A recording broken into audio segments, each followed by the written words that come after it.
Hi there, and just here with my good friend John Collins, and we're going to be speaking about confidence and self-belief in the game. And as we're speaking about just a minute ago, John, just off air thing, where do you think confidence and self-belief comes from?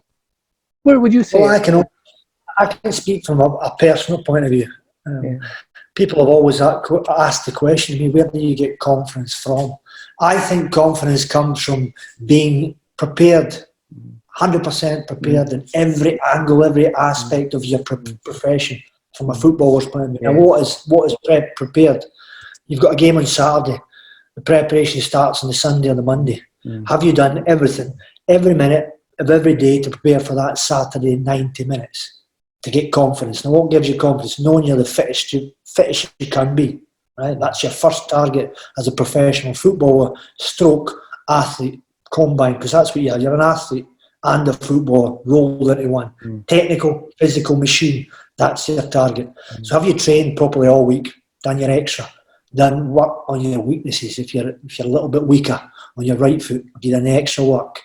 Have you done extra work in the gym to strengthen yourself up? Training's finished. Do you refuel correctly? Everybody talks about food, nutrition. Absolutely vital. Water. Are you rehydrated after training? Have you drank enough water? Have you ate well? Next, have you rested correctly? Have you had a good night's sleep? Are you up at 1 o'clock in the morning, or are you in bed at 10 o'clock getting a good 10 hours sleep ready for the next day? So I think that's the starting point. Confidence comes, you're in that tunnel on the Saturday, big match, you're looking across at your opponents, you're walking out and you're thinking, I've done everything to prepare for this. I believe in myself, I believe in my fitness, I believe in my skill, and that's what I think gives me the confidence. It's about having the tools, and then of course you've got to be able to use the tools in the heat of the battle. And there's confident talkers that never produce. We see them all over the place, they're great talkers, but in football and professional sport, you've got to produce in front of an audience. There's no hiding place when you walk on that pitch. You're judged by everybody. Opponents are trying to take the ball off you, opposition fans, the media. So you're there. There's no hiding place. So confidence is vital. And the secret is having that confidence, and even when your form dips a little bit, maintaining that confidence in the difficult periods when you're not playing so well. Your passes aren't reaching their target. Your shots aren't hitting the back of the net. But I always think when it's not going your way, the ugly side of the game, you've got to keep at winning tackles, chasing. And then the fans stay with you. You give the ball away, opposition break, you sprint and chase, give it 100% to try and win it back. You get a cheer from the fans. And that gives you confidence that way. Some players, it's not going their way, or their hands go up, bad body language, don't have an instant reaction to sprint it back and try and win it. The fans get on their back and it becomes even worse. So these are things that I have always tried to work on myself, and I've always told my players I've worked with, this is what will happen and this is how you should react to maintain that confidence. I think that's a great point, isn't it? I heard Angelo Dundee, Muhammad Ali's famous trainer, speaking about, and he said exactly the same thing. And he said Ali was the first person in the gym, last person out. He said he just worked on, and Ali said, how can I lose with what I use? He put everything in. He worked, preparation was everything. It is, and that's it. If you're preparing better, working longer, smarter, harder than the opposition, you're going to get ahead. But make no mistake about it, the confidence does drop a little bit, and performance drops no matter who you are. Nobody's superhuman. But I always think the confidence can drop, but the work ethic never drops. And that's the big key. And that's where a lot of players sometimes let themselves down. The work ethic drops. And in my profession, you see it a lot away from home. Players work harder at home because you get the home fans that will give them a stick and push them on. But when they're away from home, certain clubs don't take a big support, and you hardly hear the away fans. Sometimes the work ethic drops away from home. Hence, results are poorer often away from home. So that's another great point about, I always think confidence is always what you focus on as well, isn't it? Because it always dips. Sometimes it'll dip because you focus on, like you said, if you focus on what you haven't done or you haven't prepared, there might get a dip. And then you're talking about the external thing. If you're going away from home and you're relying on the home crowd and it's not there, you might get the wobble. As a coach, how do you think you can help your players be confident? What would be the advice you give to any coaches to help their players? First and foremost, as a coach, your responsibility is make sure the sessions and the content duration of your sessions is getting everything out of the players, pushing them to their limits. So obviously a big part of a coach's job is on the training pitch, and of course it's talking to them, showing them videos of their good play, their skills, their strengths, their goals.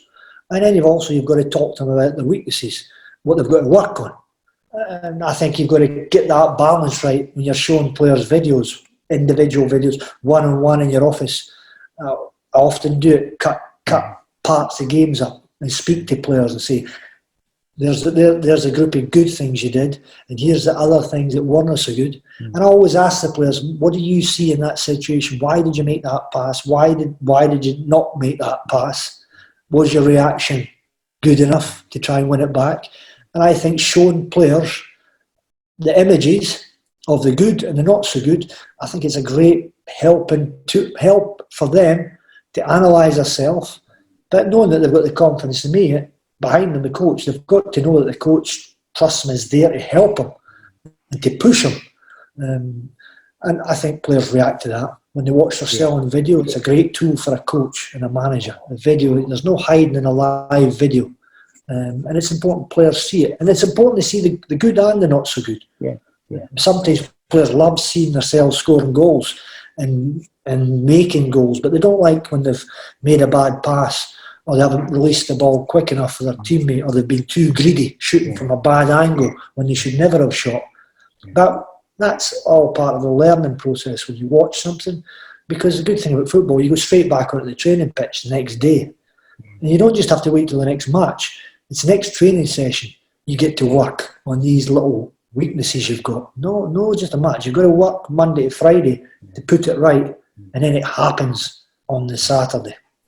I think that's just such a great message, and I agree with you totally. And, we're recording this with the break, obviously, about what's happening. And, I encourage everyone, all the players that I've been involved in just now, is when you're not playing, get that video clips out on your phone and watch yourself. You can't, it's just technology is great just now, isn't it? You can use that just now to fire yourself up, even though you're not playing. Isn't it? And it's great to hear you say how important that video is for players. You didn't have that 20 years ago, 10 years ago. Oh, you had a coach talking to you and telling you things, and you're like, I'm not so sure. But when a coach is telling you and the video is showing you, it's just there for you. Wow, it's a fantastic learning tool to make you better. And this period when players are off, it's I call self-training. Is massive. Your team training that the coach does, but often it's what you do extra after training. Are you still on the training pitch where the coach is in? Have you got a bag of balls?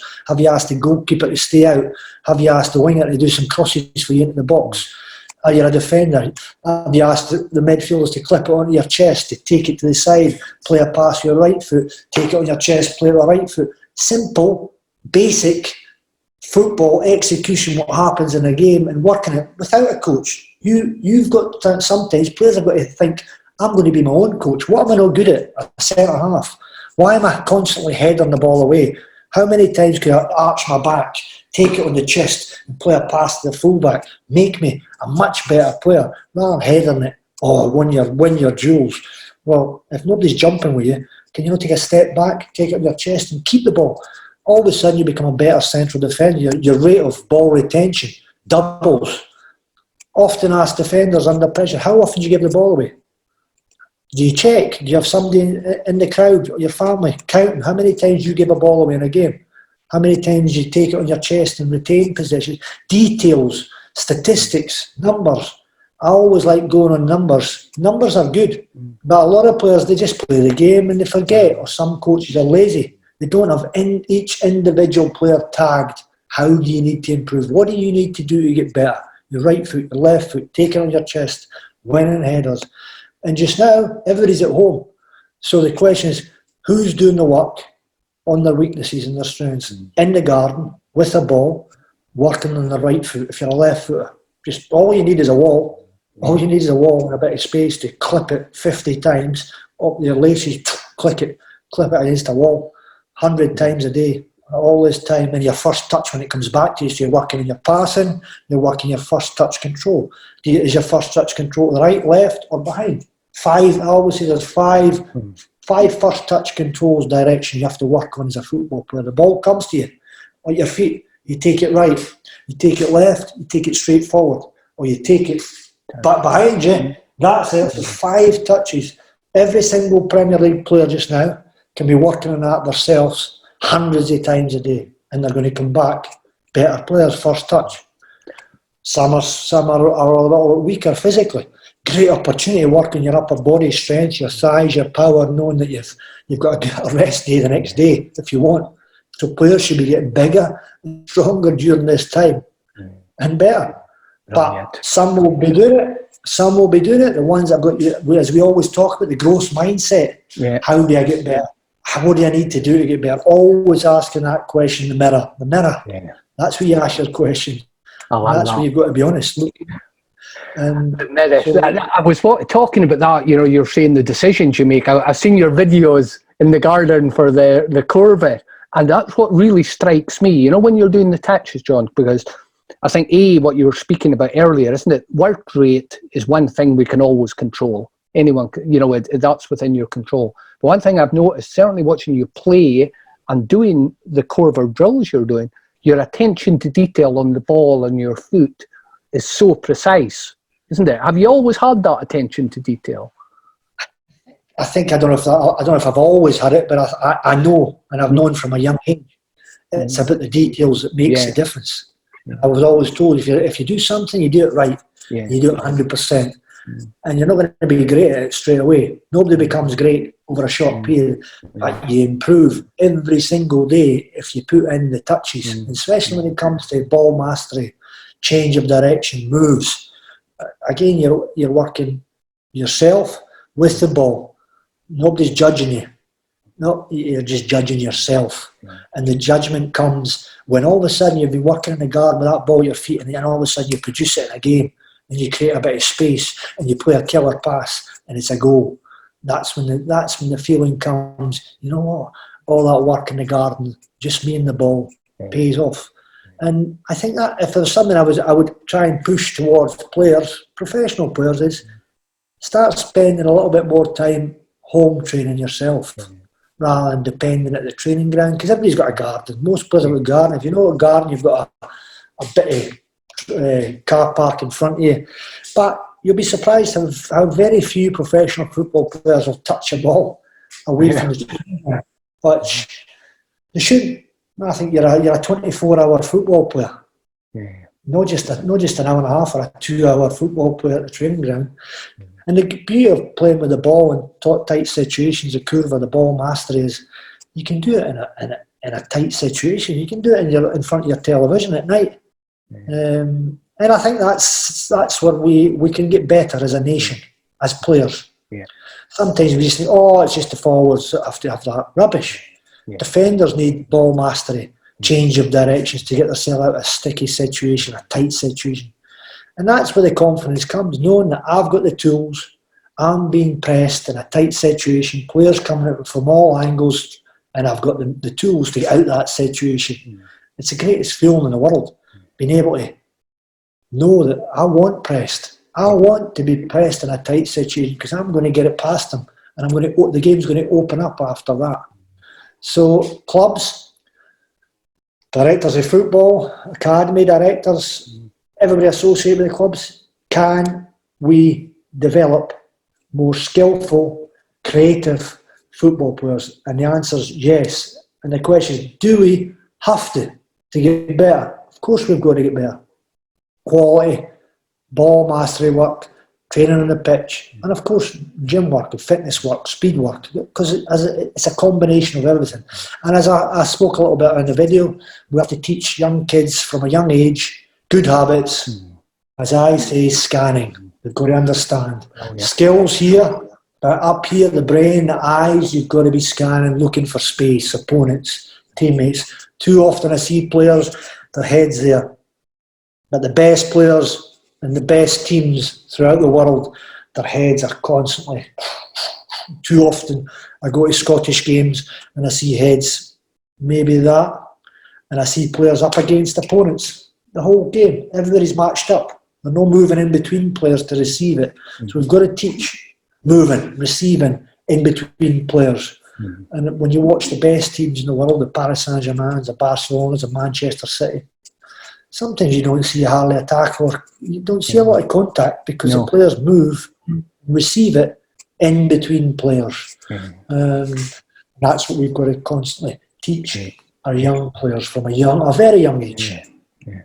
I remember you telling me one of the first times when you went to Monaco and you were out in training, and one of the first training sessions, you couldn't really tell who was the defender and who was the striker if you looked at them, because they were all technically as good. 100%. And when I went to Monaco, I didn't know any of the players because of the French football on the television. I went to the training and I was like, everybody can deal with the ball in tight situations, boxes, possessions. They were all technically good, and they weren't born that way. They were worked on the training pitch from a young age to become technically proficient players. Whereas sometimes in Scotland, no disrespect, sometimes you get a professional contract, stay in a team because you're aggressive, you header it, but you're not technically good. You don't keep the ball, but they stay and get a 15-year career just for being good at that. So as a country, we've got to get better defensively, using the ball and being more technically gifted. Because for me, it always starts at the back. That's your first phase one, building from the back, through midfield and up to the striker. That's the foundation. And that's what the best nations in the world do. So again, I don't think that I'm hearing saying anything, and I often hear people looking for magic bullets, isn't it? There's no magic bullet. It's hard work. Be curious about how good you can be, and practice as well, isn't it? There's learning from the best. When you're watching Manchester City, you're watching Bayern Munich. As a young player or as a young professional player, you've got to watch the player in your position. You don't just watch the game as a supporter on a Champions League night, a Wednesday or Thursday.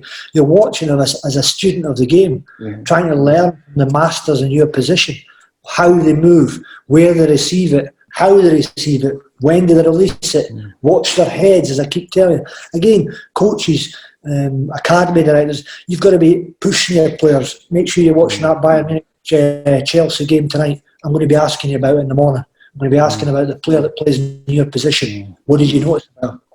You've got to copy the best, learn from the best. They're the best because they've worked on the technical side of the game and the physical side of the game. Combination of both. Brilliant. So learn from the best, practice, hard work. You said no magic bullets, just go out and be curious about yourself as well, and strengths and weaknesses. Exactly, and that's the fun part. As a young football player, you're constantly getting better if you're doing the work. And you feel, as every month goes by, you feel football's more fun when you've got more technical skills. Because then you can control the opponents, you can control the game. So that's the fun part of thinking, how good can you get? Don't just think, I'm a professional, I'm playing at St Mirren, I'm playing at Dundee United. You've got to aim high. You've got to dream of playing for the big boys. But then once you wake up in the morning, you've got to think, right, how do I get that dream to become reality? Brilliant. And it's hard work, but fun work. You've got to enjoy what you do. Who can't enjoy being at a good training ground all day? There's so many clubs with good training facilities. You don't want to be leaving at 1 o'clock. You want to be staying there all day. Brilliant.